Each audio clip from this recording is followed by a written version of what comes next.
Hi, my name is Isaiah Helt. I'm going to be presenting on reducing carbon emissions in modern aerospace. So before I get into actually how we're going to be reducing our carbon footprint with aerospace, I want to talk about why I think that it's important that we do reduce our emissions, and then how we've actually started to reduce emissions already in aerospace. So first I want to talk about why I think that it's important that we do reduce emissions. I think that there's some people who would argue that there's not really many aircraft in the world compared to there are cars, and certainly those aircraft that are operating don't operate nearly as much as cars do. So why don't we focus more on what's on the ground than what we do is in the sky? And to that, I would say that I think they're right that cars do produce the more emissions than aircraft.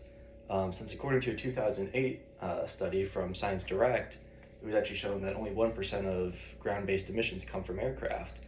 But when you think about it, according to a 2022 article by Teseo, there's about 4.09 million tons of NOx, which is nitrogen oxide, that's produced by ground-based emissions.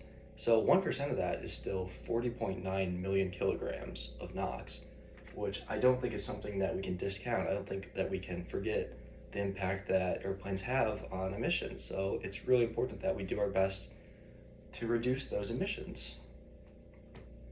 So we know that it's bad, but what's been going on already to reduce emissions? What have we been working on to make our planet cleaner?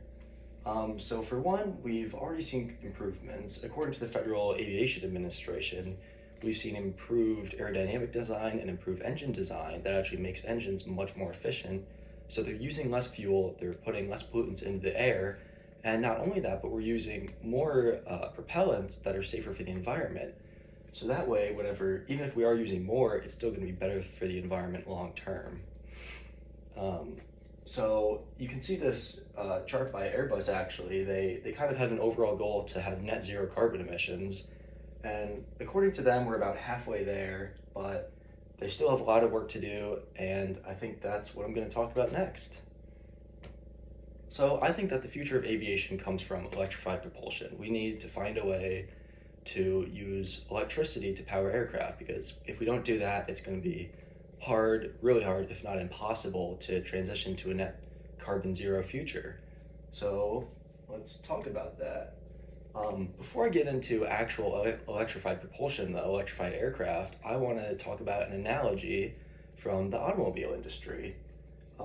So before maybe a decade ago, or maybe 2 decades, electric vehicles really were not popular. I mean, they were pretty ugly, they didn't look good, no one thought of them as a luxury vehicle, and furthermore, they weren't great. I mean, no one, like, they couldn't take you very far, they had to be charged often, and I mean, the interior design was barely passed for a vehicle. But then you have Tesla come along, and it completely changes the public's perception on what electrified vehicles are. Now all of a sudden you see a Tesla going and you think, oh wow, like that looks amazing. Not only are they good for the environment, but they look really cool. They feel great to drive. They're amazingly safe.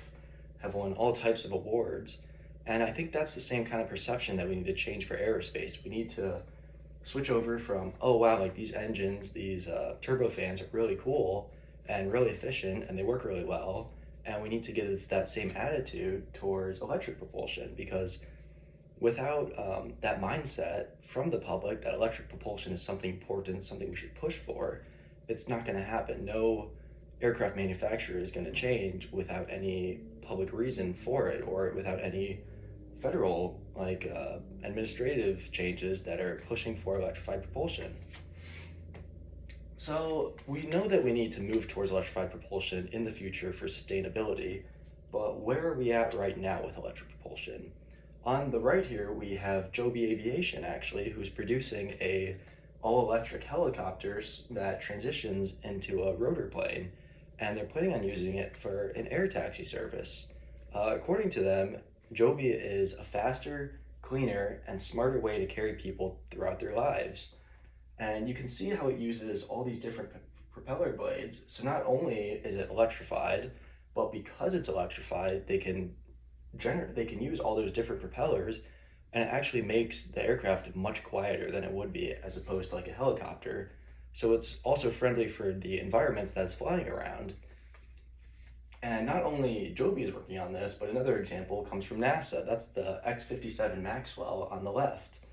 A 2022 article by Loft actually said that the X-57 used less energy due to its aerodynamic form, and because it has so many small propellers, it was also a lot quieter, just like Joby. So you can see that those electrified vehicles are able to be a lot quieter as well, not only efficient, but it's a lot friendlier to the public area. So that's kind of why I think that we need to transition, and you can actually help with that by voting. I mean, if you can influence the public's opinion, if you can influence who's in office and what type of goals they try to go to, then you have a say in this as well.